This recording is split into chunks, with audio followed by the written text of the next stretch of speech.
नमस्कार, मी गौरी सूर्यवंशी. एस मराठीमध्ये आपलं स्वागत. वळूया आजच्या बातमीकडे.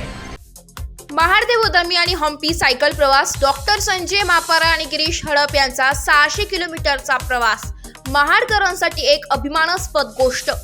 महाड येथील डॉक्टर संजय मापारा वयवर्ष 69 व गिरीश हडप वयवर्ष 39 यांनी आज दिनांक 5 डिसेंबर रोजी सकाळी महाड ते बदामी व हम्पी हा 600 किलोमीटरचा प्रवास सायकलने 6 दिवसात यशस्वीरित्या पूर्ण केलाय. त्यांच्या कामगिरीमुळे महाडच्या शिरपेचात मानाचा तुरा खोवला गेलाय. 69 वर्षीय डॉक्टर संजय मापारा यांनी दाखवलेली इच्छाशक्ती महाडकरांना भूषणावह आहे.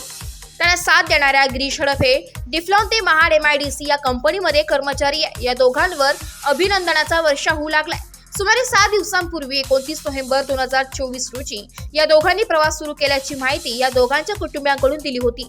महाड ते महाबळेश्वर एकूण 60 किलोमीटर, महाबळेश्वर सातारा, रहमतपूर विटा 130 किलोमीटर, विटा तासगाव मिरज तेरडल 115 किलोमीटर, तेरर महालिंगपूर मुधोळ बदामी 115 किलोमीटर, बदामी पट्टणकोलू इलकल एकूण 60 किलोमीटर, इलकल हॉस्पेट हम्पी 102 किलोमीटरचा प्रवास आज सकाळी त्यांनी यशस्वीरित्या पूर्ण केलाय.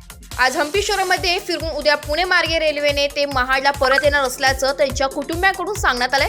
यापूर्वी मागील वर्षी 18 जानेवारी रोजी या दोघांनी अलिबाग तर 2022 मध्ये गोवा येथे सायकल प्रवास केला होता. बालरोग तज्ज्ञ म्हणून महाड परिसरात सुप्रसिद्ध असलेल्या डॉक्टर संजय मापारा यांचे सायकल प्रेम सुपरिचित आहे. त्यांना गेल्या काही वर्षात त्यांच्यापेक्षा कितीतरी वर्षांनी तरुण असणाऱ्या गिरीश हडप या महाड औद्योगिक वसाहतीमध्ये काम करणाऱ्या तरुणाने साथ दिली.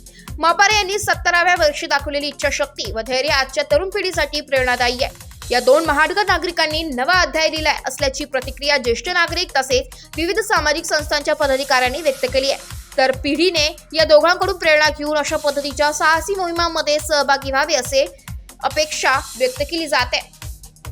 एस मराठी न्यूज साठी प्रतिनिधी नितेश लोखंडे, महाड. अशाच नवीन ताज्या घडामोडी जाणून घेण्यासाठी आमच्या एस मराठी न्यूज चॅनलला लाईक करा, शेअर करा, सबस्क्राईब करा आणि बेल आयकॉनला क्लिक करायला विसरू नका.